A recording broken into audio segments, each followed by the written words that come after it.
बेरोजगारी वाला जो चैप्टर है इसको पूरा कर लिया।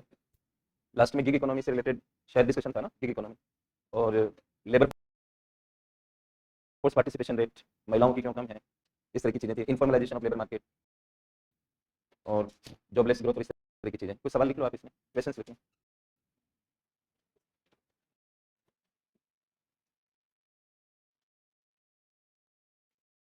पहला क्वेश्चन लिखिए, बेरोजगारी से आप क्या समझते हैं? बेरोजगारी से आप क्या समझते हैं?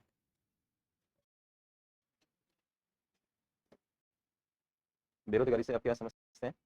ये तो पहला भाग है। दूसरा भाग लिखिए, क्या ये कहा जा सकता है कि, क्या यह कहा जा सकता है कि भारत की बेरोजगारी का मुख्य स्वरूप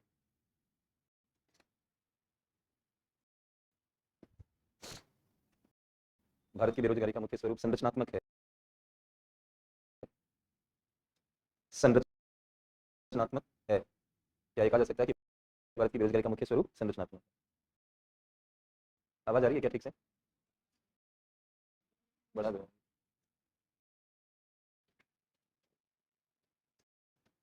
इसकी एक स्थायी व्यवस्था नहीं हो सकती है?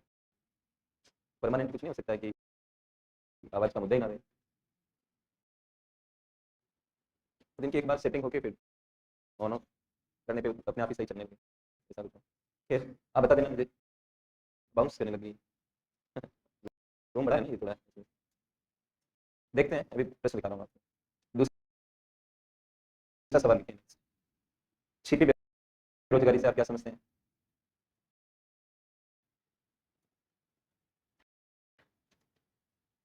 छिपी बेरोजगारी से आप क्या समझते हैं?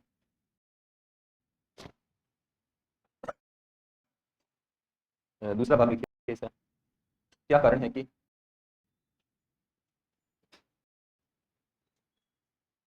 क्या कारण है कि भारत के ग्रामीण क्षेत्रों में, भारत के ग्रामीण क्षेत्रों में यह बेरोजगारी, यह यह बेरोजगारी मुख्य रूप से देखने को मिलती है, देखने को मिलती है। एक और भाग लिखिए इसका, तीन भाग है, तीसरा पार्ट है इसका, इसी प्रश्न का अगला भाग लिखिए। आपके अनुसार, आपके अनुसार इसे इसे किस प्रकार, इसे किस प्रकार दूर किया जा सकता है? दूर करना मतलब खत्म करना, दूर किया जा सकता है। आपके अनुसार इसे किस प्रकार दूर किया जा सकता है? एक सेकंड में लिख देता हूँ।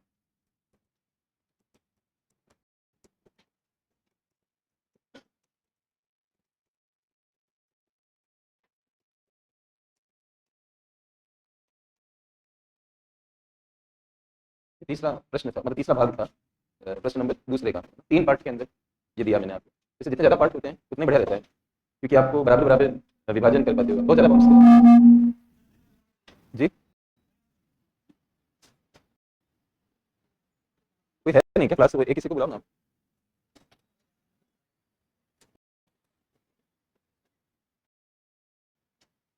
हाँ इसमें जाके, चलो ठीक है, उधर भी बंद करवाना है क्या ये सब? कम कम कर लो इसकी स्पीड कम।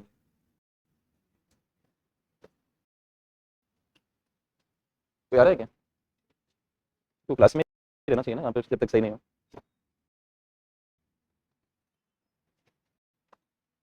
हेलो, एक तो आवाज़ चेक करो, मतलब कि सही आ रही कि नहीं, और पंखा जो पीछे कहीं पे फ्री चल रहा हो तो बंद कर दो। दो सवाल।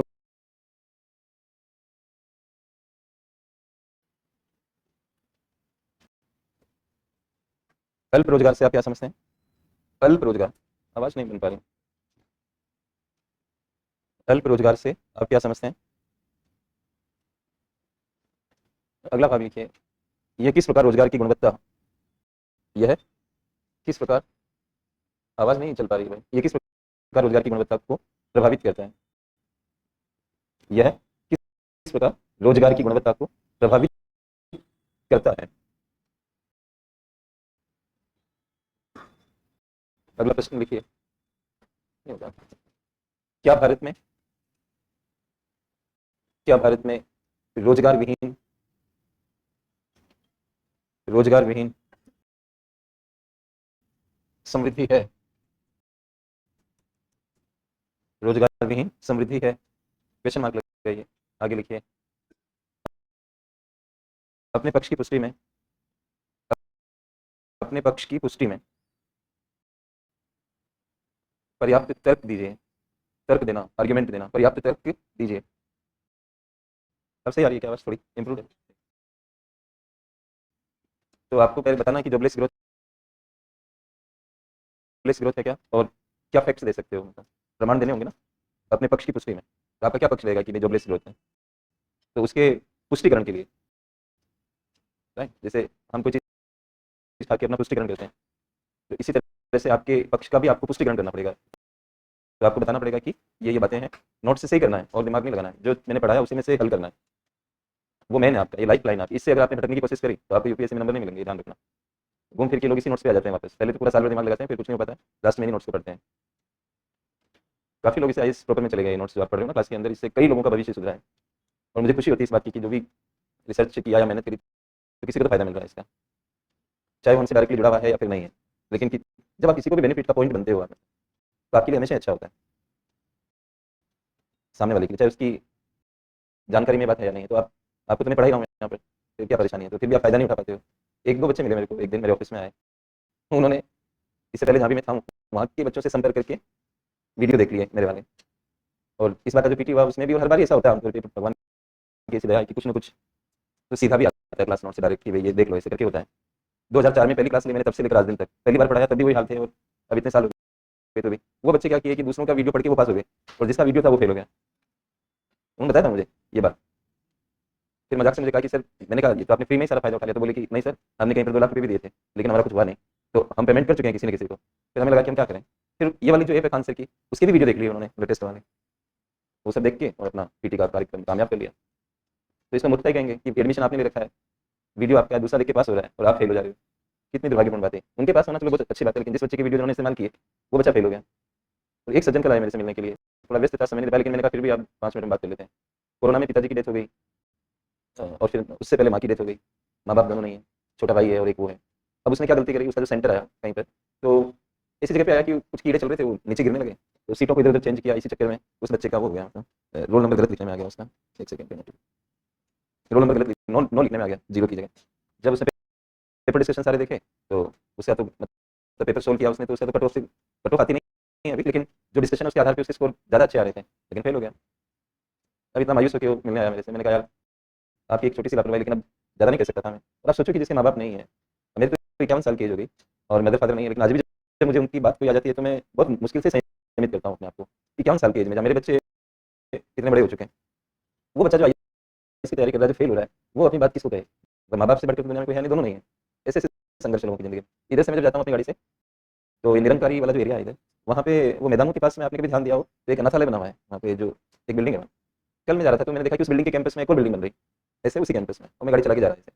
तो मुझे एकदम ख्याल आया कि ये बच्चे जिनके ये इनको कैसे रखते होंगे और इनके दुख को कौन समझता होगा, क्योंकि कई बार ज्यादती होती है बच्चों के साथ, कई तरह के होम्स जो होते हैं उनके अंदर ज्यादती होती है। मैं ऐसा कुछ नहीं कह रहा कि वहाँ पे है ऐसा, लेकिन एक संभावना, वो संभावना सोच के छोटे छोटे बच्चों कैसे वो रहते होंगे। आप कितने भाग्यशाली हो कि यहाँ पर बैठे हो, प्रभु ने आपको ऐसा मौका दिया। और कुछ एक बच्चे हो सकते हैं जिनके साथ ऐसे हादसे हुए हों, जो मैं नहीं जानता, आप में से भी हो सकते हैं, ऐसे ऑनलाइन भी हो सकते हैं। लेकिन अगर आपके साथ ऐसा कुछ नहीं है और भगवान ने आपको ऐसा मौका दे रखा है, तो इसको बहुत वैसे लो आप। ऐसा नहीं होना चाहिए कि आपके नोट्स पढ़ के दूसरा पास हो जाए, हो जाए बहुत अच्छी बात, आप मत फेल हो, ये मैं कहना ये चाह रहा हूँ। ध्यान रखिए थोड़ा हर चीज़ के अंदर। आज आप आए हो, इस तरह से आप आए हो तो बढ़िया बात है, क्योंकि ऐसे मौके होते हैं, बारिश आ रही है, ऐसा हो रहा है वैसा हो रहा करके लोग बहाना बनाते रहते हैं, आज यहीं रुक जाते हैं और ये चलता है, वीडियो तो मिल ही जाएगा। और इस तरह से ऐसे प्रतिस्थापन के संबंध नहीं बनाने हैं। और एक बात ध्यान रखिए कि आप यहाँ पढ़ने के लिए आए हो तो आपका मार्ग नाक की सीध में रहना चाहिए, यहाँ कोई किसी का नहीं होता है, ये ध्यान रखिए। एक संसार छोड़ के आए हो तो दूसरा संसार यहाँ बसाने की कोशिश मत करो, क्योंकि संसार हमेशा ही दुखदायी होता है। तो वो मोह और वो कनेक्शन से आपको कोई लेना देना नहीं है। आप कर्मयोगी हो, आपका काम है पढ़ाई करने का, तो वो काम करो आप। अब ज़्यादा हम कुछ नहीं कहेंगे आपको आइंदा से, क्योंकि आपका समय बर्बाद हो रहा होगा, आपको लग भी रहा होगा, क्योंकि कई बार लगता है कि यार इस बात की क्या स्कोप है यहाँ पर, अपना काम क्यों नहीं करते। ऐसे भी बच्चे रहते हैं क्लास में, हमें पता है, लेकिन हमें ये भी पता है कि किसी के कहने से किसी को फर्क भी पड़ता है और वो चेंज हो जाते हैं, बहुत चेंज हो जाते हैं, बदल जाते हैं, क्योंकि उनको नॉलेज नहीं होता। किसी का मैं कल वीडियो सुन रहा था तो मुझे लगा यार ये वीडियो मेरे को बचपन में मिल जाता, तो क्या मेरा जीवन ही बदल जाता। मतलब वो दार्शनिक टाइप का वीडियो था, लेकिन वो इतना छू गया मुझे कि मैंने कहा वो बहुत बड़ी गलती हो गई। गलती क्या, मतलब उनका तो आई अभी था, एक थे सज्जन, तो मैंने कहा हुआ, ये भी जीवन का एक आयाम है जो मतलब हम समझते तो थे लेकिन उतना गहराई से नहीं समझते थे। इससे मैंने महसूस किया कि मैं बच्चों को क्लास में कहता हूँ तो शायद उनको नई बात मिल जाए, वो भी सोचे कि काश ये बात मेरे को पहले मिल गई होती, तो उनको तो सुधरने का मौका मिलेगा। मैं तो 51 साल में आ गया हूँ। तो वो पॉइंट मेरे को अच्छा लगा कि मैं जैसा सोच रहा हूँ तो सकता है बच्चे भी ऐसा सोचते हैं कोई ना कोई, कि ये बात यार मेरे को पहले समझा देता तो हमारा शायद इतना बिगाड़ नहीं होता। तो यही बात है दोस्तों, तो इस पे काम करो सारी चीज़ों पे। और ये सब मैंने क्या कहा आपको कि नोट्स में से ही काम करना है आपको, एक्स्ट्रा माइंड मत लगाओ। फिर न्यूज़पेपर जो आता है आप फिर थोड़ी सी आगे बढ़ जाओ तो फिर उसमें इनोवेशन करो। इनोवेशन के चक्कर में पता लगा कि बेसिक नंबर ही आपके चले गए, ऐसा नहीं होना चाहिए। तो आप ये मत कहो कि सर क्या कहेंगे, ये तो सर ने लिखा है उसी में से हमें लिखना है, इससे कोई मतलब नहीं। प्रेजेंटेशन सुधारना चाहता हूँ मैं कि मैंने जो लिखा है अब आप किसे लिखते हो, कंटेंट तो वही रहना है, थोड़ा बहुत 19-20 आपको एक्स्ट्रा मिलता है तो आप कर दो। समझ रहे हो मेरी बात, ये चीज़ है। 3 प्रश्न लिख चुके हम लोग, 3 है कि 4? 4 लिखिए तो 5 वाले को। डेमोग्राफिक डिविडेंड से आप क्या समझते हैं? डेमोग्राफिक डिविडेंड से आप क्या समझते हैं? डेमोग्राफिक डिविडेंड से आप क्या समझते हैं? दूसरा भाग लिखिए, क्या कारण है कि भारत, क्या कारण है कि भारत इस स्थिति का ठीक से लाभ नहीं उठा पाया? ठीक से मतलब जितना लाभ मिलना चाहिए ठीक से लाभ नहीं उठा पाया। तो तीसरा भाग लिखिए, तीसरा भाग लिखिए इसका, आपके अनुसार इस स्थिति का लाभ उठाने के लिए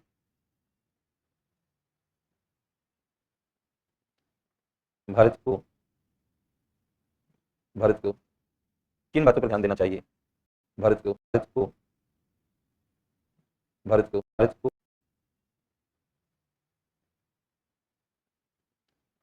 भारत को, भारत को किन बातों पर ध्यान देना चाहिए? कौन सी बातों पर ध्यान देना चाहिए तो ऐसा लिख लो, या किन बातों पर ध्यान देना चाहिए, किन बातों पर ध्यान देना चाहिए। अगला सवाल लिखें, आपके अनुसार भारत में, आपके अनुसार भारत में किस प्रकार रोजगार के भारत को किन बातों पर ध्यान देना चाहिए, कौन सी बातों पर ध्यान देना चाहिए तो ऐसा लिख लो, या किन बातों पर ध्यान देना चाहिए, किन बातों पर ध्यान देना चाहिए। अगला सवाल लिखें, आपके अनुसार भारत में, आपके अनुसार भारत में किस प्रकार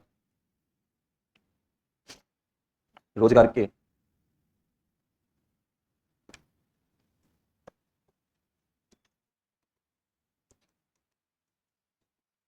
अधिकाधिक,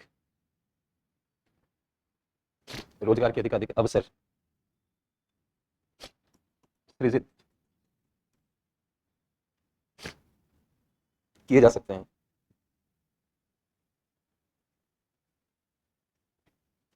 ये सवाल आपका इंतजार कर रहे हैं, जो भी सवाल आप क्लास में लिख रहे हैं आपका वेट कर रहे हैं कि कब आप मेंस लिखें और कब आप इनको कृतार्थ करें, ये इंतजार करें। मतलब मैं ये कहना चाह रहा हूँ कि सीधे सीधे आएंगे आपको। अगला सवाल लिखिए, LFPR, LFPR से आप क्या समझते हैं? LFPR से आप क्या समझते हैं? अगला भाग लिखिए, क्या कारण है कि, क्या कारण है कि भारत में महिलाओं की LFPR पुरुषों की तुलना में, पुरुषों की तुलना में महिलाओं की LFPR पुरुषों की तुलना में कम है? अगला सवाल लिखिए, श्रम बाजार के अनौपचारिकरण, श्रम बाजार के अनौपचारिकरण, श्रम बाजार के अनौपचारिकरण से आप क्या समझते हैं?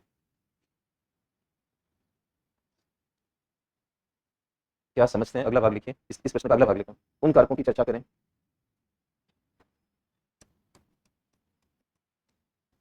उन कारकों की चर्चा करें जो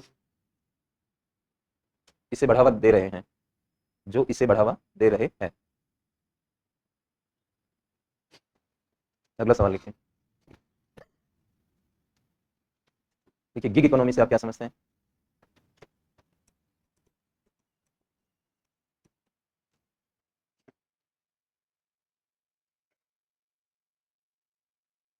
गिग इकोनॉमी से आप क्या समझते हैं?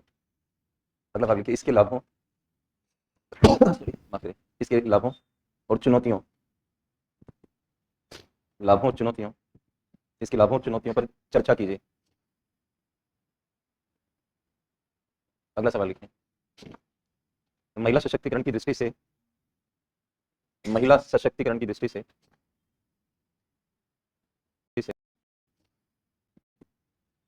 लाभों और चुनौतियों, इसकी लाभों और चुनौतियों पर चर्चा कीजिए। अगला सवाल लिखिए। महिला सशक्तिकरण की दृष्टि से, महिला सशक्तिकरण की दृष्टि से गिग इकोनॉमी की भूमिका का परीक्षण कीजिए।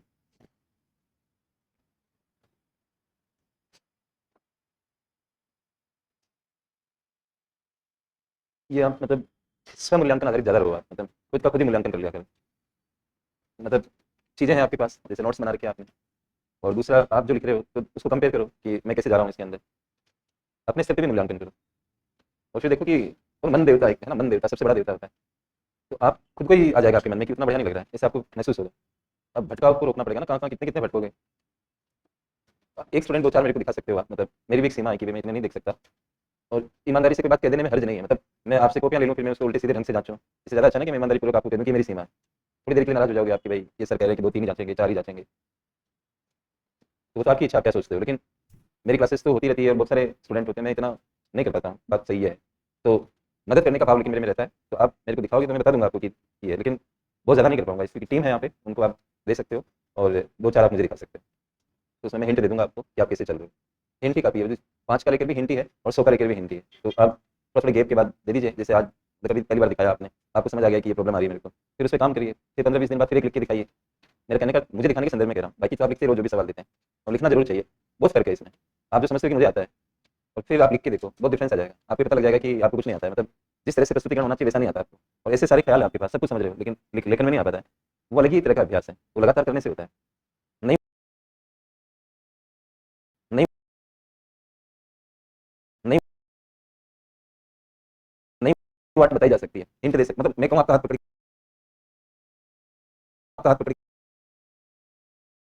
पकड़ के कैसे मैं सिखा दूंगा आपको, ऐसे नहीं होगा।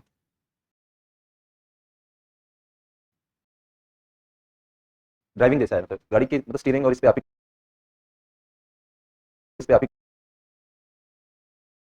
को बैठना पड़ेगा। और एक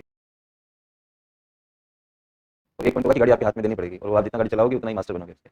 सर अखबार कैसे पढ़ें, एक इंग्लिश मीडियम का स्टूडेंट मिला था मुझे करोल बाग में कि सर क्या मुझे बता दोगे कि न्यूज़पेपर में क्या क्या पढ़ना चाहिए। मैंने कहा वैसे तो बताने की बात है नहीं, लेकिन आप कहोगे तो बता दूंगा, कि मैं न्यूज़पेपर ले आऊंगा तो आप बता देना, मुझे बता दूंगा। लेकिन मैंने उसको ये कहा कि भाई तुम यूपीएससी की तैयारी कर रहे हो, तुम्हें समझ नहीं आता कि कौन सी न्यूज़, मेरे यूपीएससी की इतनी समझ नहीं है। मैंने उसको ये कहा, भाई इतनी तो समझ आती होगी कि आज हम अखबार पढ़ रहे हैं, एक आदमी ने संगम यार्ड में दूसरे का मर्डर किया, तो इसे आप यूपीएससी से क्या लेना देना। यस बैंक आज अपने मुनाफे घोषित करेगा, तो इससे आपको क्या काम। व्यक्तिगत हो गया, यस बैंक कोई भारत की मैक्रो इकोनॉमिक्स में उतनी बड़ी भूमिका तो नहीं रखता ना, उसके प्रॉफिट, आप पूरे बैंकिंग सेक्टर के प्रॉफिट डाउन आ रहे हो, तो आप समझोगे कि क्या बात होगी कि भारत का बैंकिंग क्षेत्र समस्या में है। तो इस तरह से न्यूज़ तो आप खुद ही समझ सकते हो कि ये कितने हमारे काम की है। अब एमसीडी ने इस नियम में बदलाव किया, रेडी वाले अपना रेडी नहीं लगा सकेंगे, मान लो मैं तो इस न्यूज़ नहीं बता रहा हूँ, तो इससे आपको यूपीएससी से क्या लेना देना इस न्यूज़ का, एमसीडी का क्या वो है। लेकिन हाँ, अगर एमसीडी को ऐसी बात कर रही है जो मतलब पूरे इंडिया की जो म्यूनिसिपल कॉर्पोरेशन है उसको उसका अनुकरण करना चाहिए, ऐसी कोई बात है, तो आप कहीं पर कोट कर सकते हो कि फलाना जगह के नगर निगम ने इस प्रकार का स्टेप उठाया, तो अन्य नगर निगम भी इस बारे में विचार कर सकते हैं। तो आपको समझ आना चाहिए कि आपको ओवरऑल जो सोशल इश्यूज पढ़ते हो कुछ भी, उसमें इस बात का कोई रोल बन रहा है क्या, उतनी समझ आनी चाहिए। एक टीचर आपको कितना बता देगा क्लास में न्यूज़पेपर कैसे पढ़ें, फिर तो आपको ही देखना पड़ेगा कि क्या है उसमें। इतना हो सकता है कि कोई गाइड है आपका, क्योंकि मैं मेरे हिसाब से मैंने ये सेलेक्ट किया, मैं सही हूँ क्या, मतलब कि ये पढ़ना होता है, तो बता देगा कि हाँ ये सही सेलेक्ट किया, इतना। तो ये इस पे आप लेखन करना, और 200 वर्ड्स मैंने बता दिए आपको। यहाँ पहले तो खुद मूल्यांकन करना, फिर यहाँ की टीम को दिखाना, और फिर दो चार आप मेरे को दिखा सकते हैं। अब नया टॉपिक लेंगे हम, समावेशी विकास।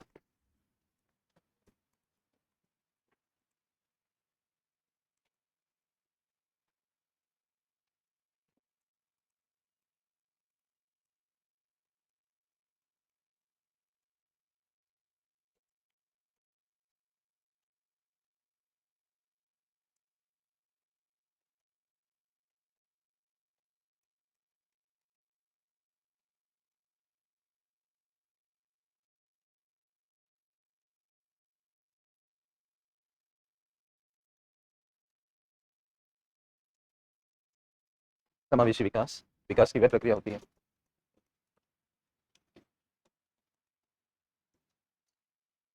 समावेशी विकास विकास की वह प्रक्रिया होती है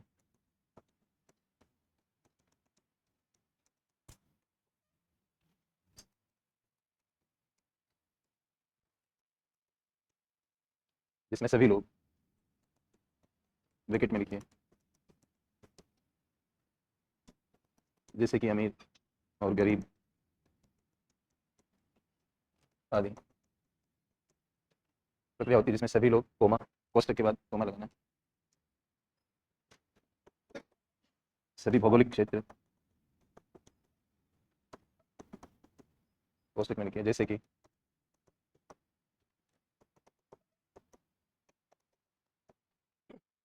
ग्रामीण और शहरी क्षेत्र कोमा अगड़े राज्य और पिछड़े राज्य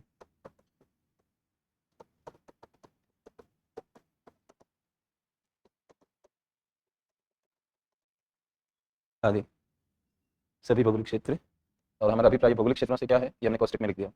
सभी लोगों से हम का मतलब क्या कहना चाह रहे हैं वो ऊपर लिख दिया, अमीर गरीब, है ना। और कोष्टक के बाद लिखिए और सभी आर्थिक क्षेत्र, फिर ब्रैकेट में लिखिए जैसे कि कृषि, उद्योग, कोमा सेवाएं,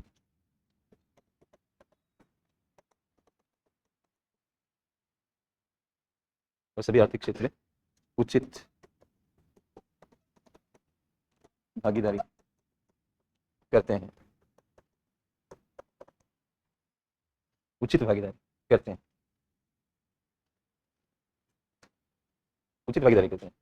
समान भागीदारी की बात नहीं हो रही है, समान विकास नहीं बढ़ रहा है, समावेशी विकास बढ़ रहा है। फेयरनेस होना चाहिए, मतलब ऐसा नहीं लगे कि यार तो बहुत ही अनफेयर है। अब मिलेगा तो सबको अपने एफर्ट के अनुसार। आप ये भी तो समझे आपका ध्यान क्लास में ही रहना चाहिए, ध्यान भटका नहीं। और आप यूपीएससी से तो गए, और यूपीएससी से जाने का मतलब जीवन गया आपको, अगला जन्म लेना होगा और लेना ही पड़ेगा आपको, क्योंकि जो इच्छाएं हमारी पूरी नहीं हो पाती तो उसके लिए फिर हमारी आत्मा जो है अगला जन्म लेती है, लेती लेती। रेडी हो जाए फिर इस चीज़ के लिए। मैं तो नहीं चाहूंगा कि मेरा हो अगला जन्म, और मैं ये भी नहीं चाहूंगा कि आपका भी हो, क्योंकि संसार सागर दुखों से भरा हुआ है, इसमें कुछ सारांश नहीं है, टाइम पास हो रहा है बस। कितना भी अचीव कर लो इस लाइफ के अंदर, कुछ अचीवमेंट नहीं है। हम लोगों की तो 20 साल की जीवन लीला बची हुई है लगभग क्योंकि 20 साल भी क्या मालूम कि कौन क्या कह सकता है इस बारे में। अब इसके लिए इतने हाथ पैर मारने की, इतनी रचनाएं रचने की क्या जरूरत है। इसे मिल क्या जाएगा 20 साल के अंदर, क्या कर लेंगे इसे। इट्स बेटर कि यू शुड फोकस ऑन, मतलब कि भाई सही गलत का फैसला तो कर लो, बट आपके लिए मतलब आप ये समझो कि जब आपने संकल्प कर ही लिया तो फिर अब क्या है, तो उसको पूरा करो आप। विचलन आपको कहीं नहीं कर रखेगा, ये ध्यान रखिए। इससे मैं बार बार कहता हूँ कि ध्यान दो जो मैं कह रहा हूँ क्लास में, एक एक शब्द की महिमा है।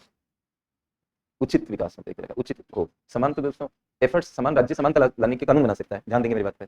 राज्य समानता लाने के लिए हर कदम उठा सकता है जो भी मुमकिन है इस दुनिया में, फिर भी अभिक्षमता रह जाएगी। कारण क्या है कि लोग जो एफर्ट्स लगाते हैं अपनी तरफ से, उसमें कुछ लोग तो ऐसे होते हैं जो एफर्ट लगाते ही नहीं। तो आप क्या उनके दिल में घुसोगे, उनके अंदर थोड़ी चले जाओगे कि मैं ही तुम बन जाता हूँ और फिर तुम्हारे लिए मैं ट्राई करता हूँ, मैं क्लास के अंदर पढ़ा रहा हूँ, लिखा रहा हूँ, बता रहा हूँ, समझा रहा हूँ। आप ऐसे निढाल होकर बैठे रहोगे, एफर्ट्स नहीं लगाओगे। एक बच्चा अच्छा एफर्ट लगा रहा है, एक नहीं लगा रहा है, तो डिफरेंस आएगा कि नहीं आएगा। So inequality is not simply because of state activities, it is very easier to say कि it is due to government, it is happening. Government policies are responsible, budget is responsible, monetary policy is responsible, we are blaming, society is responsible, our constitution is responsible.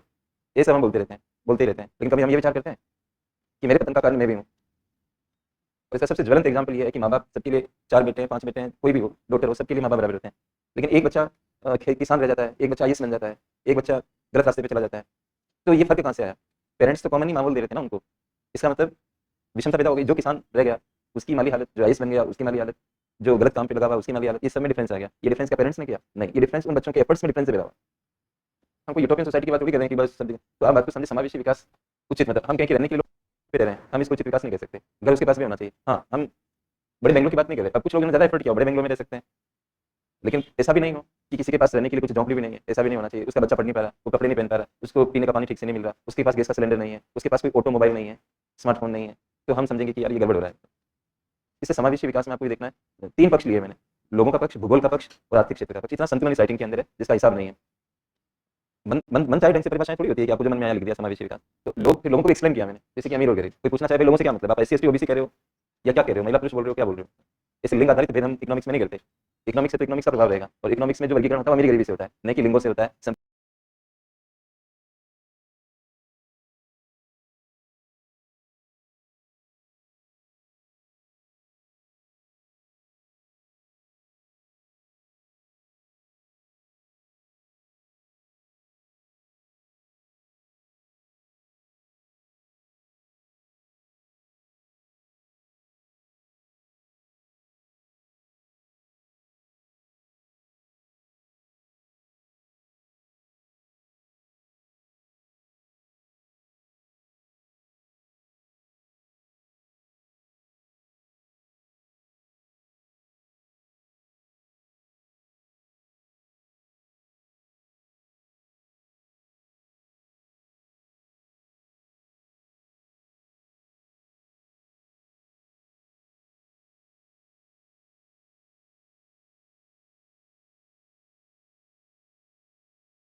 उनको ये लगता है कि इनमें ऐसा क्या है कि ये गगनचुंबी इमारतों में रह रहे हैं, इनके पास BMW मर्सिडीज जैसी गाड़ियां हैं, हमारी क्या गलती है या हम इस तरह से क्यों, वो कहीं ना कहीं भाव झलक जाता है। मतलब इस तरह की चीजें, ऐसा समाज कब तक चलेगा, उसमें कहीं ना कहीं टूटन हो जाएगी। तो समावेशी विकास है तो सामाजिक पक्ष भी है कि लोग समावेशिता महसूस करते हैं, वो समाज ज्यादा बढ़िया होता है जिसके अंदर समावेशिता होती है। दूसरा, विकास का टिकाऊपन। यूपीएस ने पूछा था मेंस में कि इस कथन का विश्लेषण करें कि भाई ये वाली लाइन थी सेम जो मैंने लिखा दी यहाँ पे, कि समावेशी विकास न केवल समावेशिता लाता है बल्कि विकास को टिकाऊ भी बनाता है। पहले पक्ष को तो कोई भी अच्छा लिख सकता है थोड़ा आइडिया लगा के कि समावेशी विकास से समावेशिता महसूस होगी, लेकिन विकास टिकाऊ कैसे रहता है, ये पक्ष तो किन्स के अर्थशास्त्र में है। जिसको वो नहीं आता है तो शायद सेकंड पार्ट नहीं कर पाएगा, नंबर कट जाएंगे उसके। तो वो सेकंड पार्ट को मैं डील कर रहा हूँ, आप एक चेंज करें। क्योंकि यदि विकास समावेशी नहीं होता है, यदि विकास समावेशी नहीं होता है और कुछ लोग अधिक अमीर होते जाते हैं, कुछ लोग अधिक अमीर होते जाते हैं, तो वह भविष्य में, तो वह भविष्य में टिका नहीं रह पाएगा। टिकना मतलब टिका नहीं रह पाएगा, टिका नहीं रह पाएगा। पूर्ण विराम लगाइए। इसका कारण ये होता है कि इसका कारण ये होता है कि अमीर लोगों की उपभोग की सीमांत प्रवृत्ति, अमीर लोगों की उपभोग की सीमांत प्रवृत्ति प्रवृत्ति न केवल कम होती है, न केवल कम होती है, न केवल कम होती है बल्कि अमीरी के बढ़ने के साथ, अमीरी के बढ़ने के साथ और कम होती चली जाती है।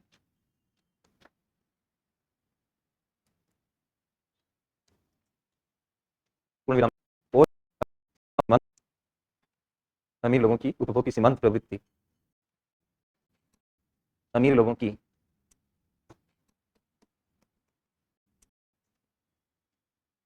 इसका कारण ये होता है कि अमीर लोगों की उपभोग की सीमांत प्रवृत्ति, अमीर लोगों की उपभोग की सीमांत प्रवृत्ति प्रवृत्ति न केवल कम होती है, न केवल कम होती है, न केवल कम होती है बल्कि अमीरी के बढ़ने के साथ, अमीरी के बढ़ने के साथ और कम होती चली जाती है।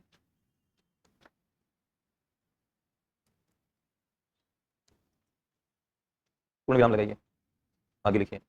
इससे समग्र मान, इससे समग्र मान, अंडरलाइन कर दो इसको, समग्र मान का स्तर कम होने लगता है, इससे समग्र मान का स्तर कम होने लगता है और जीडीपी का पतन हो जाता है।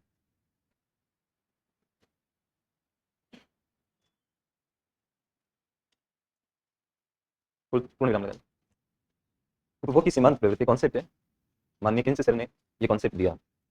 आपको संभवतः याद होगा कि मैंने आपको बताया था कि भाई किसी व्यक्ति की इनकम बढ़ती है तो सारा उपभोग पे खर्चा नहीं करता, उपभोग कम आता है कि सर कम होने लगता है और इससे समग्र मान, अंडरलाइन कर दो इसको, समग्र मान का स्तर कम होने लगता है, इससे समग्र मान का स्तर कम होने लगता है और जीडीपी का पतन हो जाता है।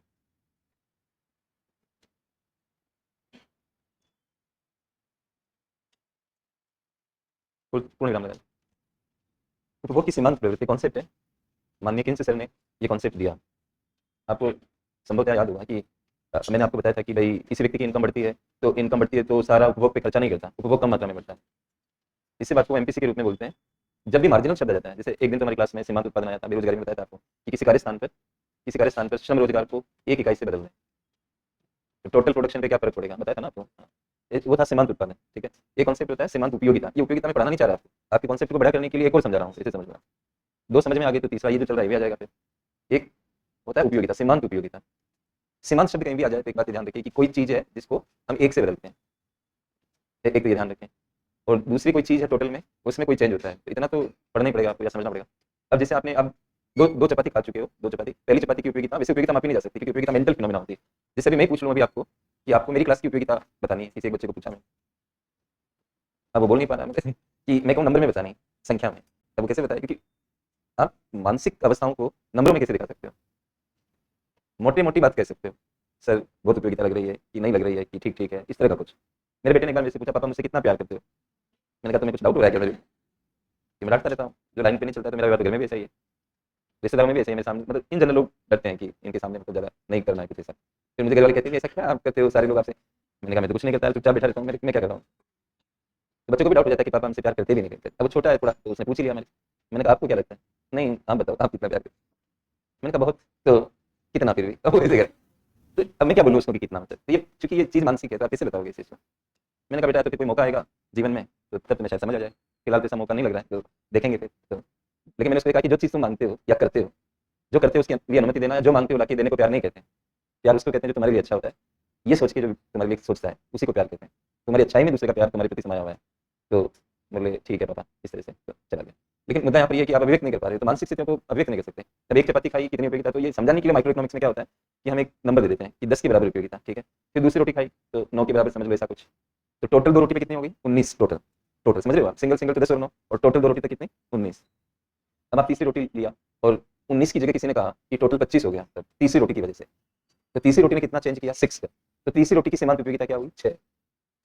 कुल उपयोगिता बदल गई। तो जब आप कंजप्शन करते हो तो उपयोगिता शब्द यूज होता है, जब आप उत्पादन करते हो तो उत्पादकता यूज होता है। जैसे 10 श्रम कितना पैदा कर रहे हैं, ये कुल उत्पादन है। भाई श्रमिक का काम क्या है? उत्पादन करना, तो वहाँ उत्पादकता की बात होगी। और जब आप किसी चीज को कंज्यूम करते हो तो वहाँ उपयोगिता की बात होगी। राइट? ऐसे अच्छा, उपयोगिता और उत्पादकता दोनों कम होते रहते हैं। अब जैसे चाय आ गई मेरे पास, तो मैं इसकी एक एक जब घूंट लेता जाऊंगा, पहली घूंट की उपयोगिता सबसे ज्यादा होगी, सीमांत उपयोगिता, फिर दूसरी की कम, फिर तीसरे से करते करते, हालांकि कब छोटा है थोड़ा मग होता है तो पता अच्छे से लग जाता, पीते पीते पीते जीरो उपयोगिता आ जाती है, फिर वो मग में रख देता। इसके बाद भी पीने की कोशिश करता तो फिर नेगेटिव हो जाता है। मेरे पिताजी मेरे को गाँव के अंदर जब मैं खाने के लिए जाता था जूठा नहीं छोड़ने देते थे, कहते नहीं ये सब खाओ। तो मैं कहता था कि मेरा पेट तो भर गया तो अब क्यों खाऊं इसे? तो नहीं तुमने लिया क्यों इसे? लेते समय ध्यान नहीं रखा। मैंने कहा आप क्यों खिलाना चाह रहे हो कि वेस्ट नहीं हो? उस समय मैं इकोनॉमिक्स नहीं पढ़ा हुआ था, लेकिन मैं उनको फिर भी कहता था ये तो वेस्ट ही तो है, मैं खा भी लूंगा तो वेस्ट है। बोले इससे कैसे वेस्ट है? मैंने कहा जब मेरा पेट भर चुका है तो इसको खाने से क्या मेरे को फायदा मिलेगा, मेरे को नहीं समझ आ रहा है। लेकिन वो सांसारिक दृष्टि से कहते थे कि नहीं आपके पेट में चला गया तो मतलब बस चला गया, कुछ ना कुछ फायदा पहुंचाएगा। अरे भाई फायदा की जगह वॉमिट हो गया कहीं तो फिर तो यहाँ पर ये छोटा है कप, नहीं तो पीते पीते एक पॉइंट आके वो जीरो हो जाएगा। तो ये नियम है, मतलब ये होता है, ये नियम ही बन गया है। नियम उसको कहते हैं जो प्रेडिक्ट पूरा हो जाता है, मतलब हमेशा वायलेशन नहीं होता उसका, मतलब हमेशा वो घटित होता है। समझ गए आप ये चीज? ये दो बातें सीमांत की बताइए। अब यहाँ पर आ गया उपभोग की क्या सीमांत। अगर किसी व्यक्ति की इनकम 1 रुपए से बदलो, एक आ गया ना यहाँ पे, पहले कितनी इनकम थी जो भी थी उसको छोड़ दो वहीं पे, अब उसकी इनकम को 1 रुपए से चेंज करते हो तो वो उपभोग में कितना चेंज करेगा, यही उपभोग की सीमांत प्रवृत्ति है। जैसे आप मुकेश अंबानी जी को 1 रुपया दोगे तो वो कितनी उपभोग में चेंज करेंगे, आपको 1 रुपया देंगे तो आप कितना करोगे, मेरे को देखिए ये उपभोग की क्या कहलाती है सीमांत। अब आप समझो इसे, मैंने एक लाइन लिखाई कि अमीरों की ये जो उपभोग की सीमांत प्रवृत्ति न केवल कम होती है बल्कि और कम होती जाती है अमीरी बढ़ने के साथ। इस चीज को मैं समझाना चाहता हूँ आपको। जैसे एक व्यक्ति को आपने 100 रुपए दिए, इनकम दे दी उसको, ये हो सकता है वैसे केन्स कहते हैं कि 100 खर्च नहीं करेगा, तो हम यहाँ पे 99 लिख देते हैं, उनकी बात को भी रख लेते हैं कि भाई जो केन्स ने कहा वही चलते हैं यहाँ पे, 90 कर देते हैं, हिसाब सही रहेगा। अब उसको आपने 1000 रुपये दिए, हो सकता है 900 खर्च कर दे। तीसरा आपने उसको 10,000 दिए तो 9,000 खर्च कर दे। फिर आपने उसको 10 लाख रुपए दिए तो हो सकता है वो 9 लाख खर्च कर दे। फिर आपने उसको 10 करोड़ दिए, उसने यहाँ पे 5 करोड़ कर दिया। अब देखो एब्सोल्यूट स्तर तो हाई है, मतलब कि 5 करोड़ की कंजप्शन कम होती है क्या मतलब, लेकिन इनकम के पॉइंट ऑफ व्यू से आप इसकी एमपी से इनकम चेंज करिए आपने 10 करोड़ से, उसने वो कितने से चेंज किया? 5 करोड़ से। यहाँ पर एमपी से 0.9 है, मतलब 1 रुपया देने पर वो 0 मतलब 90 पैसे खर्च करेगा, ऐसा आ रहा है। लेकिन यहाँ पे क्या आ रहा है, ये एमपीसी ड्रेस्टिक नीचे चली गई 0.5। अब आप 10 करोड़ यहाँ पे 100 करोड़ ले आओ, मतलब तो मान लीजिए मैंने यहाँ पे 1000 करोड़ लिखा, तो ये 200 करोड़ खर्च कर रहा है, जो कम नहीं होता है इसे देखोगे तो। लेकिन एमपीसी क्या रहेगी? 0.2। आप इस बात को यूँ समझिए कि 800 करोड़ बचा रहा है और 200 करोड़ किस पे खर्च कर रहा है? उपभोग। उपभोग की एक सीमा होती है, ये ध्यान रखो। बायोलॉजिकल कैपेसिटी तो पहली सीमा बनाती है, आपके शरीर को जो कैपेसिटी है उसके अनुसार ही तो आप फूड वगैरह ऐसे आइटम इस्तेमाल कर पाओगे। इतना ही हो सकता है कि उसकी एम्बियंस बदल दो आप। एम्बियंस का मतलब होता है माहौल। कैसे? यही चाय आप 5 स्टार होटल में पी लो जाके, ये कर सकते हो ना, पीना तो एक ही कप है, आपका शरीर तो एक ही कप जितना है, मतलब उतना ही चाहिए उसको चाय के रूप में। लेकिन आपने उसके प्लेस को बदल दिया कि मुझे ये कप एक लोकेशन में जाके पीना है, ये कर सकते हो, ज़्यादा से ज़्यादा क्या कर सकते हो? तो वो आपको 1000 रुपये का दे देगा, 600 रुपये 500 रुपये की चाय पिला देगा, इतना ही होगा। ये फर्क ला सकते हो कि जो कंजप्शन की जो क्वांटिटी है, मैं उसकी बात नहीं कर रहा, मैं माहौल की बात कर रहा हूँ। तो ये अमीर लोग इस तरह के काम कर सकते हैं, तो 200 करोड़ की अमाउंट भी तो लिख रखी है यहाँ पे। अब आप बड़े से बड़ा गाड़ी है आपके पास, घर है आपके पास, कपड़े हैं आपके पास, किस जगह पे आप कंजप्शन को बदल पाओगे? 10 10 20 20 50 60 नौकरी पहले से ही है, वो पहले क्राउड की तरह काम कर रहे हैं, कितने लोगों को आप लगा दोगे? ये खुद ही डिस्टर्ब हो जाओगे। अच्छा सोने के लिए भी समय चाहिए, ये थोड़ी कि आप घूमते रहोगे, तो सोने के लिए, बिजनेस के लिए, अपना कोई पूजा पाठ के लिए, इस तरह के कई सारे काम हो सकते हैं। माँ बाप से बात भी करनी है, बच्चों से बात भी करनी है। वहाँ तो अमीर गरीब नहीं रखा ना भगवान ने, वहाँ तो 24 आवर्स हर आदमी को दिए ऊपर वाले ने, जब तक आप जिंदा हो। उसमें तो उन्होंने जो भगवान ने दिया उसमें कुछ नहीं हुआ है, जो हमने किया उसमें हुआ है प्रॉब्लम। हम सब ये मनी और इसकी बात करते हैं। आप एक एप्पल बना के दिखाओ, तुम्हारे पास क्या टेक्नोलॉजी, हम देखना चाहते हैं। ये एप्पल बना के दिखाओ, नहीं बना सकते। एक फूल बना के दिखाओ गुलाब का, समझ में आ जाएगा कि आप क्या कर सकते हो क्या नहीं कर सकते। तो ये पैसा बनाया हम लोगों ने और कुछ नहीं किया, इसके इर्द गिर्द चीज़ें की और सारी सिस्टम को खराब कर दिया। तो यहाँ पे ये बात है दोस्तों की, अब आप किसी को 1000 जैसे बजट आया, अभी बजट में क्या होता है, मतलब चेंजेस लाते हो आप चीज़ों में। तो किसी समाज के फेवर में कोई चीज़ चली जाती है तो किसी के अगेंस्ट में चली जाती है, यही होता है ना। Physical policy, monetary policy, income distribution में चेंज लाती है। अगर वो चेंज अमीरों के फेवर में गया तो वो कंजप्शन तो उनका है जैसे ही रहना, मार्जिनल चेंज होना है, और बाकी तो कमाने की कोई सीमा नहीं होती। सीमा कंजप्शन की होती है। कमा लो आप कितना कमा सकते हो, और पैसे तो प्राकृतिक नहीं होते ना, पैसे तो आर्टिफिशियल होते हैं। डिजिटल करेंसी, पेपर करेंसी, जो भी आप बोलते हो, ये तो आप चाहे जितने बना लो। डिजिटल की तो फिर और भी कोई सीमा नहीं है। प्रिंटेड मनी की तो चलो आपका पेपर ही खत्म हो गया, मेटल खत्म हो गया, ऐसा हो सकता है। डिजिटल कैसे खत्म होता है? बनाते रहो जितना बना सकते हो, कौन पूछने वाला है। अगर सरकार खुद संप्रभु है, उसके अंडर का सेंट्रल बैंक जैसा सरकार बोलती है वैसा करता है तो करते रहो। लेकिन अक्षांश और देशांतर का आप क्या कर लोगे, क्लाइमेट का आप क्या कर लोगे, भूमि की फर्टिलिटी का आप क्या कर लोगे, उपभोग का क्या कर लोगे? ये समस्या है। नतीजा क्या होगा कि अमीर लोग उतनी कंजप्शन कर नहीं पाएंगे और मांग कम हो जाएगी, और जो कंजप्शन कर सकते हैं उनके पास आपने इनकम उतनी भेजी नहीं। धीरे धीरे आगे क्या होगा, जो समग्र मांग C+I+ मैंने आपको बताया था वो नीचे आ जाएगा। और केन्स तो कहते ही हैं कि भाई अगर जीडीपी कम है तो उसकी वजह मांग है, और जीडीपी बढ़ाना तो वजह मांग में ढूंढनी है, और मांग ही कम हो रही है। इसलिए विकास टिकाऊ नहीं रह सकता, क्योंकि इनकम डिस्ट्रीब्यूशन। मैं इसमें आईएमएफ का रिसर्च भी दूंगा, एक कोई बात नहीं चल रही है केवल केन्स के लिए मैंने तार्किक वजह बताई, अब मैं इसका एक रिसर्च जोड़ूंगा इसके साथ। तो पैराग्राफ चेंज करके लिखें।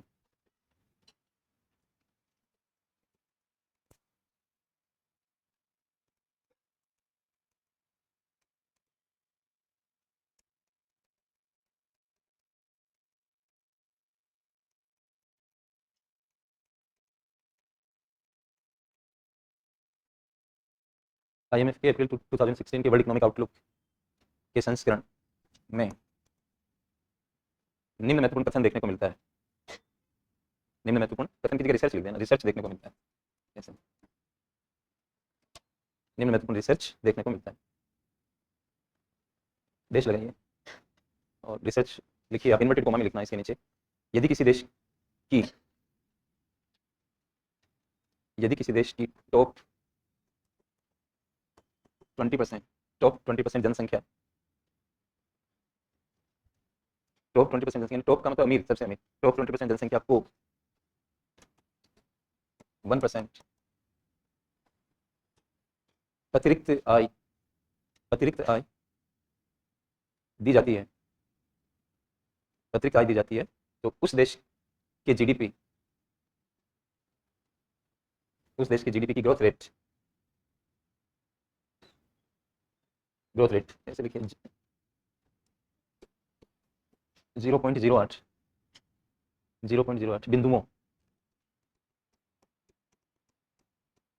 बिंदुओं से कम होने की संभावना रखती है।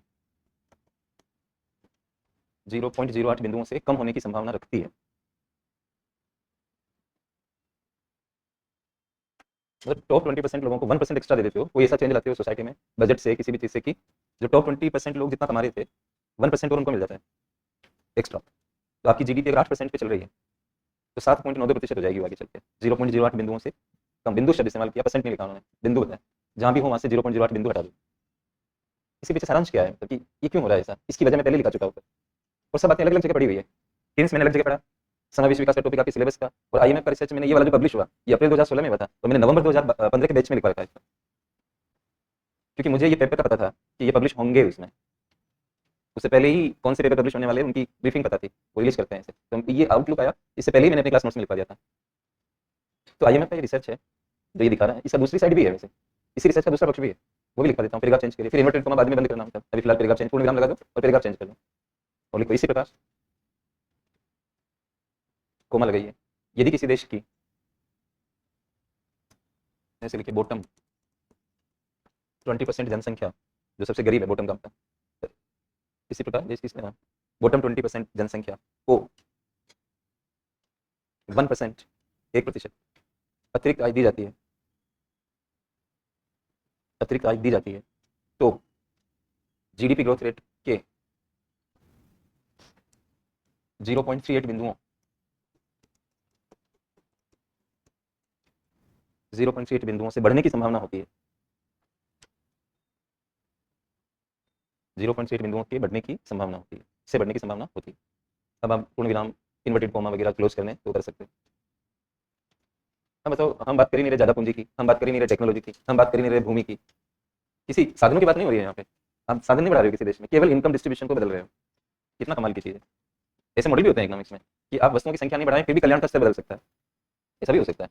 जैसे ऐसे समझो, एक देश के अंदर 2 लोग रहते हैं, 2 लोग रहते हैं और 10 तो ट्राउज़र हैं और 10 ही शर्ट्स हैं, मतलब 10 शर्ट्स हैं, 10 ट्राउज़र हैं और 2 लोग रहते हैं। टोटल बता रहा हूँ। जब आप अंदर झाँक के देखें, तो एक आदमी के पास 9 ट्राउज़र थे, एक के पास, और दूसरे के पास 1 ट्राउज़र था। टोटल कितने हो गए? 10। ओके। जिसके पास 9 ट्राउज़र थे, उसके पास शर्ट 1 ही था और जिसके पास 1 ट्राउज़र था, उसके पास शर्ट्स 9 थे। ऐसा हुआ, ऐसा संयोग हुआ। अब हम कह रहे हैं कि उत्पादन हम नहीं बदल रहे, 10 ट्राउज़र है, 10 शर्ट्स हैं, वेलफेयर क्या होगा जो भी समझ लो आप, दोनों को क्या कल्याण मिल रहा है, ये भी कुछ भी मान लो। अब वो दोनों मिलते हैं आपस में, वो कहते हैं यार एक काम करोगे, मतलब मेरा प्रस्ताव है और आपको अच्छा लगेगा। बोले क्या प्रस्ताव है? कि आपके पास शर्ट्स ज़्यादा हैं, मेरे पास ट्राउज़र ज़्यादा है, एक काम करते हैं एक्सचेंज कर लेते हैं, मतलब 1:1 का रेशियो रखते हैं, लगभग एक ही जैसा कपड़ा लगता है, और आप ऐसा करो कि मेरे से 3 ट्राउज़र ले लो, जिसके पास ज़्यादा ट्राउज़र थे उसको ये प्रस्ताव दे रहा है दूसरा वाला आदमी, जिसके पास ट्राउज़र एक ही है, वो कह रहा है कि आप 3 ट्राउज़र मेरे को दे दो, या मतलब समझ रहे हो आप ऐसा, वो माँग रहा है ऐसे समझ लो, और इसके पास शर्ट्स ज़्यादा है, ये कह रहा है मेरे को 3 ट्राउज़र दे दो, बदले में 3 शर्ट्स ले लो आप, तो आपके पास शर्ट्स की कमी दूर हो जाएगी और मेरे पास ट्राउज़र की कमी दूर हो जाएगी। और लोग भी अच्छा नहीं बोल रहे कि भाई ये एक ही तरह का, मतलब जिसके पास ट्राउज़र ज़्यादा है तो ट्राउज़र तो बदल के आता है, शर्ट्स एक ही पहन के जाता है, और खुद को भी अच्छा नहीं लग रहा है, बोर हो गया, आप भी बोर हो गए होंगे संभव, क्या वो ये कह हम एक्सचेंज करें, अरे मैं भी इसी फिराक में था, आपने मेरे मुँह की बात छीन ली, मैं भी ये कहने वाला था, संकोच हो रहा था, ये बढ़िया रहेगा, तो उन्होंने एक्सचेंज कर लिया। अब आप बताओ इस क्लास में बैठे-बैठे कि उनकी कल्याण का स्तर पहले की तुलना में ज़्यादा होगा कि नहीं होगा? और कपड़े उतने ही, किससे हुआ? एक्सचेंज, एक्सचेंज से हुआ है। तो ऐसे आप उन्हीं चीज़ों से क्या कर सकते हो? वेलफेयर को मैक्सिमाइज़ कर सकते हो। इनकम वही है आपके देश की, लेकिन आप डिस्ट्रीब्यूशन को बदल देते हो। नीचे वालों की तरफ करते हो तो जीडीपी ज़्यादा बढ़ जाएगा आपका 0.8 बिंदुओं से, और अमीरों की तरफ करते हो तो कम हो जाए। इसकी वजह एमपीसी है। गरीब लोगों की एमपीसी ज़्यादा होती है तो आप उनको ट्रांसफर करो इनकम, तो डिमांड ज़्यादा बढ़ जाएगी, और डिमांड के अनुसार जीडीपी होता है, तो इस तरह से आपका जीडीपी बढ़ जाएगा। तो वो बात को हमने नीचे आईएमएफ की रिसर्च के रूप में लिख दिया, तो रिसर्च भी हो गया और बात की वजह भी पता लग गई। पैराग्राफ चेंज करिए, तो लिखिए भारत में समावेशी विकास के लक्ष्य को, समावेशी विकास के लक्ष्य को 11वीं पंचवर्षीय योजना में लागू किया गया था। 11वीं पंचवर्षीय योजना में लागू किया गया था।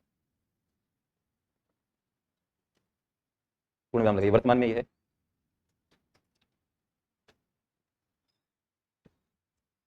ऐसे लिखिए एसडीजी 8 सस्टेनेबल डेवलपमेंटल गोल 8वें नंबर का, एसडीजी 8 में अंतर्निहित है। ऐसे पूर्ण विराम लगाइए। वर्तमान में समावेशी विकास के लक्ष्य को 11वीं पंचवर्षीय योजना में लागू किया गया था। समावेशी विकास के लक्ष्य को 11वीं पंचवर्षीय योजना में लागू किया गया था। 11वीं पंचवर्षीय योजना में लागू किया गया था। पूर्ण विराम लगाइए। वर्तमान में यह है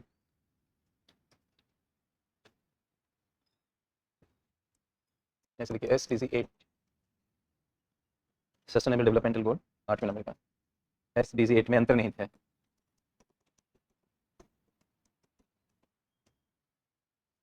अंतर्निहित है। पूर्ण विराम लगा। तो 17 गोल्स में 8वें नंबर का ये, तो पंचवर्षीय योजनाएं खत्म हो गई, लक्ष्य खत्म थोड़ी हुए, समस्याएं खत्म हो गई क्या? तो भारत में नियोजन तो रहेगा ना, मतलब स्वरूप बदल सकता है। हमें ऐसा महसूस हुआ कि जो 17 नंबर के गोल से वही तो हमारी समस्याएं हैं, हमें ऐसा लगा। और प्लस 5-5 साल के चीज़ों से काम नहीं चलेगा, तो हमने 15 साल का वो कर लिया कि 2030 तक हम देखेंगे कि हम इनको अचीव कर पा रहे हैं कि नहीं। हर बार होता वही 5-5 साल का बना बना के हम थक चुके हैं, तो हम अब नया सिस्टम करेंगे ऐसा सोच के हमने पंचवर्षीय योजनाओं को हटा दिया और हम इस तरह के सिस्टम में आ गए। तो उसमें ये शामिल है ऑलरेडी, तो इसका मतलब ये भी हमारा एक लक्ष्य बना हुआ है, ये समझना है। ये प्रस्तावना था, इसमें 5 सवाल आ सकते हैं आपकी प्रस्तावना में, और है ये इतना सही। अगला हेडिंग लगाइए, क्या भारत में विकास समावेशी नहीं है? क्या भारत में विकास समावेशी नहीं है? ऐसा क्वेश्चन मार्क लगा के हेडिंग लगाना, ये भी सवाल ही था पहले। तो लिखिए भारत में विकास की प्रक्रिया, भारत में विकास की प्रक्रिया समावेशी नहीं मानी गई है। इस संदर्भ में निम्न तथ्यों पर विचार किया जा सकता है। डेश लगाइए, फर्स्ट पॉइंट लिखिए।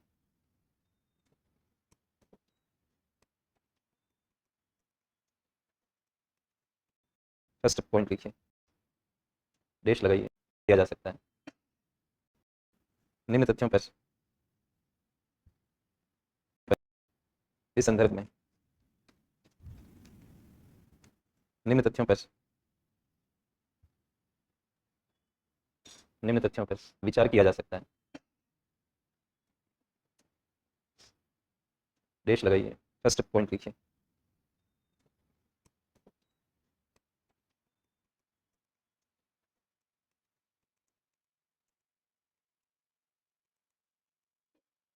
World inequality report 2022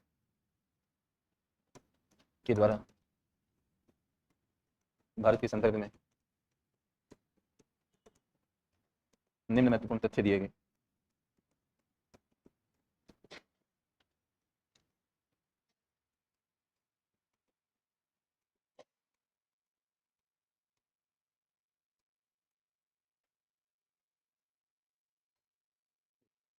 first point लिखिए ए, लिखिए भारत की टॉप 1%, भारत की टॉप 1% जनसंख्या भारत की राष्ट्रीय आय में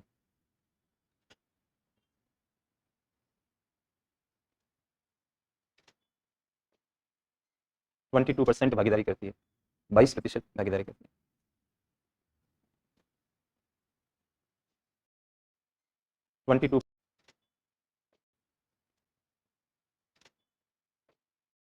की राष्ट्रीय आय में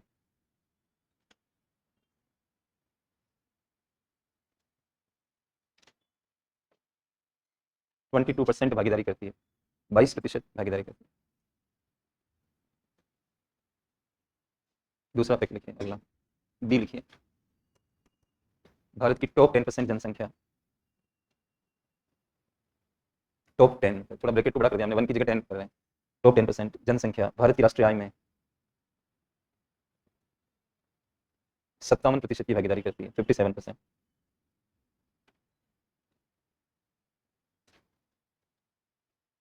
के बाद जो बचेगा 90% बची हुई पॉपुलेशन उससे जुड़ी हुई है, 57 तो टॉप 10 ले जा रहा है। सी लिखिए, ए बी सी। देखिए भारत की टॉप 10% जनसंख्या, भारत की टॉप 10% जनसंख्या की वार्षिक प्रति व्यक्ति आय, वार्षिक प्रति व्यक्ति आय ₹11,66,520, 11,66,520 रुपये पाई गई है। जबकि बॉटम 60% जनसंख्या, बॉटम 60%, 60% जनसंख्या की वार्षिक प्रति व्यक्ति आय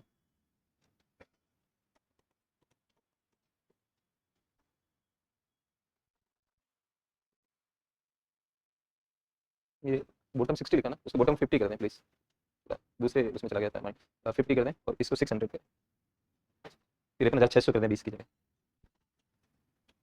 बॉटम 50% जनसंख्या की वार्षिक प्रति व्यक्ति आय 53,600 पाई गई है, पूरा कर लें मार के, पाई गई है 53,620 की जगह 600 करें और बॉटम 60 की जगह 50 करें। काफी डिफरेंस है, मतलब ये तो इनकम के डेटा थे, मतलब अब दो जगह विषमता ज़्यादा देखी जाती है ना, एसेट्स में भी देखी जाती है, तो इनकम के लिए मैंने इसको यूज़ किया। अब सेकंड लिखिए, फर्स्ट था सेकंड लिखिए, ऑक्सफैम की 2023 की एक report, the survival of the richest, survival of the richest, the India story.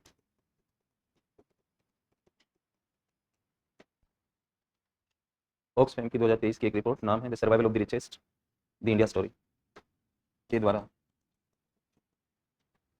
Bharat के संदर्भ में निम्न महत्वपूर्ण तथ्यों का उद्घाटन किया गया, निम्न महत्वपूर्ण तथ्यों का उद्घाटन किया गया। देश लगाइए, फर्स्ट लिखिए, भारत की टॉप 10% जनसंख्या भारत के द्वारा भारत के संदर्भ में निम्न महत्वपूर्ण तथ्यों का उद्घाटन किया गया, निम्न महत्वपूर्ण तथ्यों का उद्घाटन किया गया। देश लगाइए, फर्स्ट लिखिए, भारत की टॉप 10% जनसंख्या भारत की टॉप 10% जनसंख्या के पास भारत की कुल संपत्ति का 72% है। 72% है, ये पहला तथ्य है इनका। दूसरा लिखिए सेकेंड, भारत की कुल संपत्ति का 72% है। 72% है, ये पहला तथ्य है इनका। दूसरा लिखिए सेकेंड, भारत की बॉटम 60%, यहाँ पे है बॉटम 60, भारत की बॉटम 60% जनसंख्या,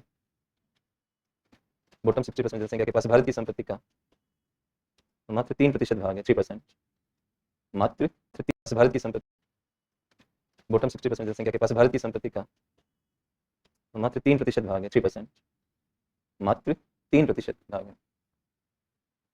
सबसे गरीब 60% लोगों के पास इंडिया की प्रॉपर्टी का 3%। बॉटम टॉप 10 में जरा 72 तक, फिर टॉप 3% भाग है। सबसे गरीब 60% लोगों के पास इंडिया की प्रॉपर्टी का 3%। बॉटम टॉप 10 में जरा 72 तक, फिर आप चेंज करिए इस प्रकार ऊपरी तथ्यों के आधार पर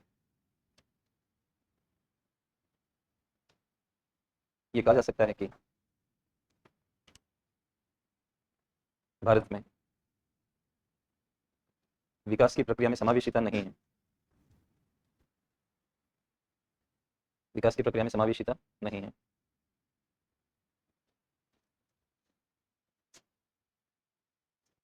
ये तो फैक्ट्स हैं जो आए हुए हैं, उसके आधार पे हम इस बात को कह रहे हैं। अब सब अगला है कि हम कैसे समावेशी विकास ला सकते हैं। तो अगला हेडिंग लगाइए, किस प्रकार भारत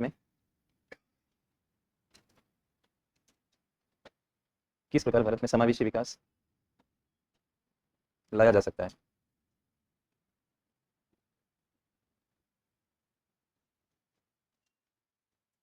फर्स्ट पॉइंट लिखिए, इसका बहुत भूमिका नहीं बनाएंगे। फर्स्ट पॉइंट लिखिए, सभी लोगों के लिए अवसरों की समानता सुनिश्चित करना।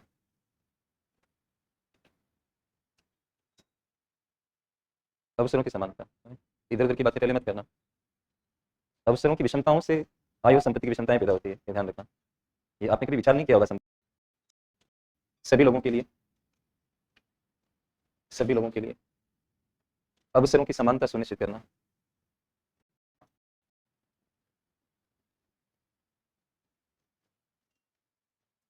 फर्स्ट पॉइंट लिखिए, इसका बहुत भूमिका नहीं बनाएंगे। फर्स्ट पॉइंट लिखिए, सभी लोगों के लिए अवसरों की समानता सुनिश्चित करना।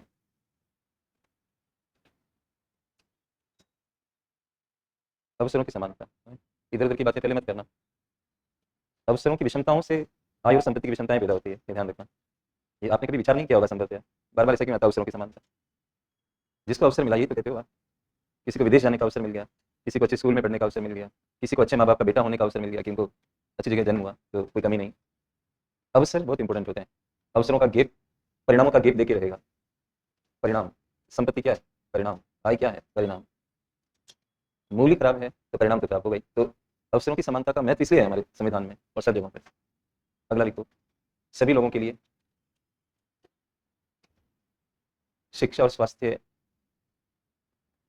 तक पहुंच को सुनिश्चित करना। शिक्षा और स्वास्थ्य तक पहुंच को सुनिश्चित करना। अब बता दो, अवसर समान है लेकिन आप बीमार हैं, फिर क्या कर लोगे? अवसर कैसे आपको मिलेंगे? ये हमारे माइंड की बात है। एक छात्र ने पूछा कि सर मैं अपनी फिलोसफी को बढ़िया कैसे करूँ, कुछ किताबें लिख दो। मैंने कहा किताबों से नहीं होगा, आप खुद ही फिलोसॉफिकल हो जाओ। तो इतना अनुभव किसी को भी होना चाहिए कि वयस्क अवस्था में वे समझ नहीं पा रहा है कि किताबें पढ़ रहा है ज़्यादा और किताबें उसको समझा नहीं पा रही। सीक्वेंस होती है जिंदगी में, अवसर है तो क्षमता, अमर्त्य सेन। अब आपने अवसर तो राज्य ने दे दिए लेकिन आप बीमार है, आपका बॉडी सही काम नहीं कर रहा, आप में क्वालिफिकेशन नहीं है। तो आईएएस बनने के लिए अवसर तो सबके लिए है, कोई भी एग्जाम दे सकता है, फॉर्म भर सकता है जरूरी कंडीशंस को पूरा करके। ये फॉर्म भरने से क्या होगा? आप न तो बीमार पड़ो, परीक्षा के टाइम पे बीमार पड़ गए, या आपने ज्ञान ही नहीं अचीव किया तो अवसर आप तक नहीं पहुंचे। इसमें राज्य कहाँ तक दोषी है? इसमें तो आप दोषी हो। फिर भी हम राज्य को ही कह रहे हैं कि ऐसा कुछ करो कि सबका शिक्षा स्वास्थ्य तक पहुंच सुनिश्चित हो जाए। क्योंकि ये समावेशी विकास की सुझाव हम अपने आप को नहीं दे रहे, ये भी समझो आप। ये सुझाव तो स्टेट के लिए दे रहे हो, और ये जो आप बात बता रहे हो आप लागू करोगे क्या? स्टेट लागू करेगा, तो इनडायरेक्टली आप उसी को तो कह रहे हो। तीसरा लिखो, सभी लोगों के वित्तीय समावेशन, सभी लोगों के लिए वित्तीय समावेशन को सुनिश्चित करना।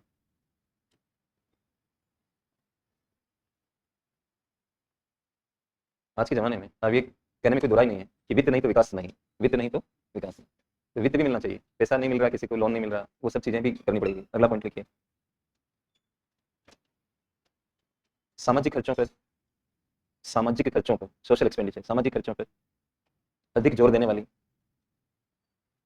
सामाजिक खर्चों पर अधिक जोर देने वाली राजकोषीय नीति का निर्माण करना।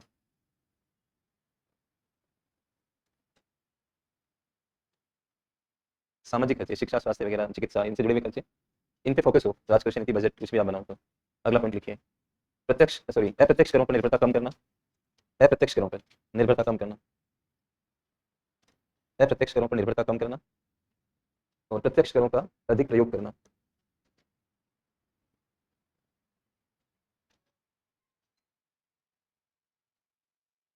पीटी की क्लास में बता चुका हूं आपको कि अप्रत्यक्ष कर प्रतिगामी होते हैं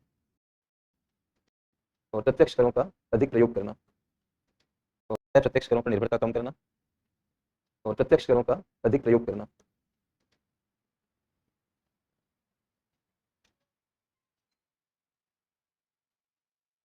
पीटी की क्लास में बता चुका हूं आपको कि अप्रत्यक्ष कर प्रतिगामी होते हैं, राइट, इस तरह से। फिर अगला बदलिए, उपर्युक्त के अलावा,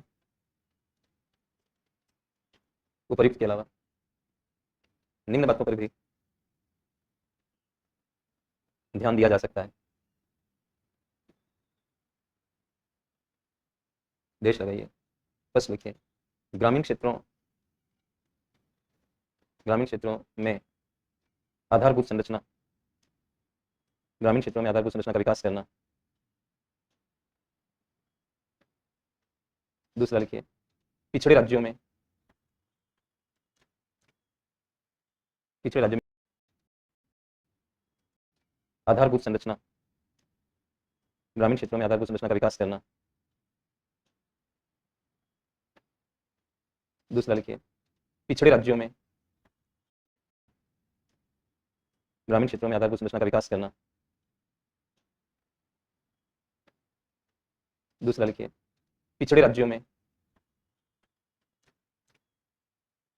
पिछड़े राज्यों में निवेश को प्रोत्साहित करना।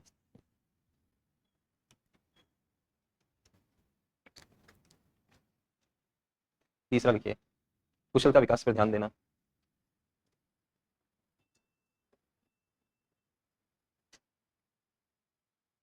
अगला पॉइंट लिखिए, त्वरित कृषि विकास को, कुशलता विकास पर ध्यान देना, प्रोत्साहित करना। पिछड़े राज्यों में निवेश को प्रोत्साहित करना।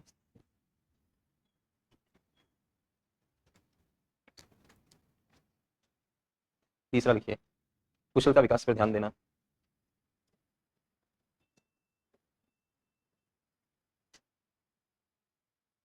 अगला पॉइंट लिखिए,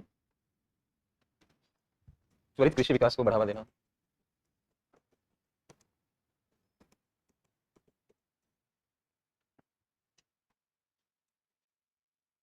अगला लिखिए, गैर कृषि गतिविधियों,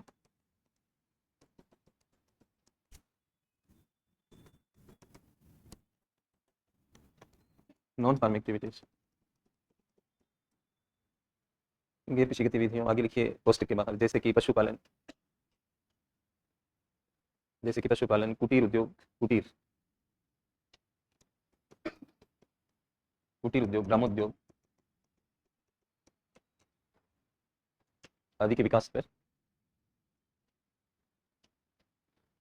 विकास पर ध्यान देना।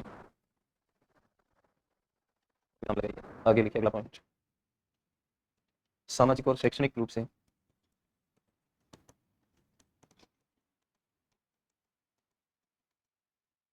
सामाजिक और शैक्षणिक रूप से पिछड़े समूहों, जातिवादी नहीं बोला जाता है, समूह, समूहों के विकास और सशक्तिकरण पर ध्यान देना। विकास और सशक्तिकरण पर ध्यान देना। और लास्ट पॉइंट लिखें, लिंग संतुलन की नीतियों को लागू करना। समूहों, जातिवादी नहीं बोला जाता है, समूह, समूहों के विकास और सशक्तिकरण पर ध्यान देना। विकास और सशक्तिकरण पर ध्यान देना। और लास्ट पॉइंट लिखें, लिंग संतुलन की नीतियों को लागू करना।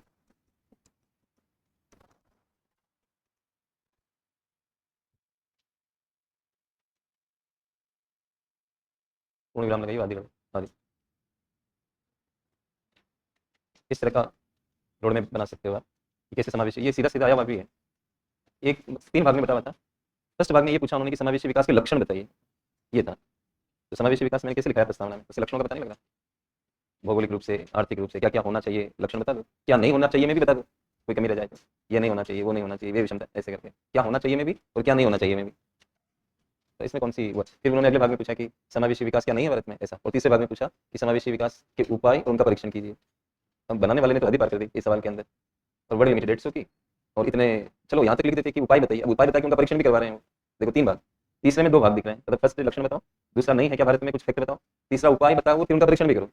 जैसे उदाहरण के लिए प्रत्यक्ष करों पर निर्भरता अधिक होनी चाहिए और अप्रत्यक्ष करों पर कम होनी चाहिए, ये बताया। तो फिर आपको एक नीचे लाइन लिखनी पड़ेगी, प्रत्यक्ष कर प्रगतिशील बनाए जा सकते हैं और या प्रत्यक्ष कर प्रतिगामी होते हैं, इसलिए मैंने बोला ऊपर ऐसा, ऐसे लिखना पड़ेगा। फिर हम कितना लिख पाएंगे। तो कभी कभी परीक्षा किस बात का विचार नहीं करते, मुझे ऐसा लगता है कि जिस लिमिट में आप सवाल कर रहे हो, आपका पेन तो खुला हुआ है, आप कुछ भी लिख रहे हो, लेकिन सामने वाला क्या इसको लिख पाएगा इस तरह से।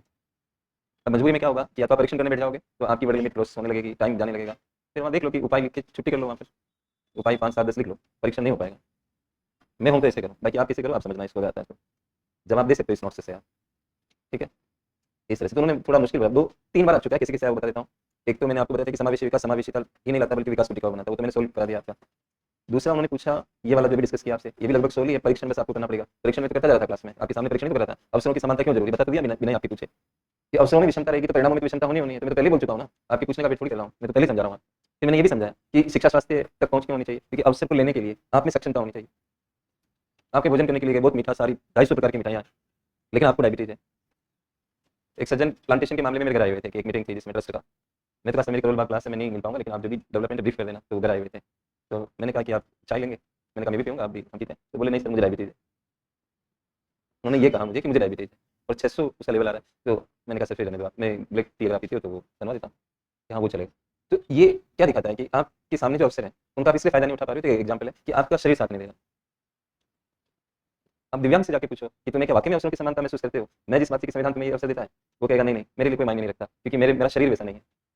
एक मेरा स्टूडेंट था, वो भी पहले कला बाद में पोस्टेड थे डिफेंस में, वो दिव्यांग थे। और कमाल की चीज़ ये थी कि वो एक क्लास में आते थे 5 मंजिल पढ़ने के लिए, एक दिन रास्ते में गिर गए नीचे, मैं पीछे पीछे था, नीचे गिर गए। तो मैंने उनको एड्रेस पूछा, कहाँ मैं वही आ जाऊँगा पढ़ाने के लिए। तो उनको बार बार इंटरव्यू में कम ही नंबर मिलते रहे, लास्ट में भी कम ही मिले उनको, और फिर वो डिफेंस में उनका शरीर। अब आईपीएस यूपीएससी उनको नहीं कैसे समझ पा, क्योंकि दिव्यांगता का मैटर ऐसा लग रहा था। तो कहीं ना कहीं मतलब वो चीज़, अब बचपन में एक आदमी थोड़ी समझता है, जब तैयारी करता है उसको क्या पता है कि उसको कहाँ जाके नुकसान होगा नहीं होगा, कौन उसको वास्तव में विकलांग समझ लेगा जबकि है वो दिव्यांग। तो ऐसे कई बार इंटरव्यू में नंबर कम आ जाते हैं, तो उसको क्या अवसर आ पाया उस तरह का। तो मेरे कहने का अभिप्राय सिर्फ ये है, अच्छा किसी की लंबाई कम रह गई तो जो भी माना कि लंबाई की, फिर उससे छूट गया वो आदमी। तो अवसरों की समानता कहाँ मिली, वो इसलिए नहीं मिली कि आप में कैपेसिटी नहीं। तो मैंने तो कहती आपको वित्तीय समावेशन में भी मैंने कहा कि वित्त नहीं तो विकास नहीं, हर जगह परीक्षा नहीं तो कर रहे थे, पर वो स्पेस नहीं मिलेगा आपको। आप देखो ना, ये टॉपिक पूरा हो गया, कल मिलते हैं, धन्यवाद।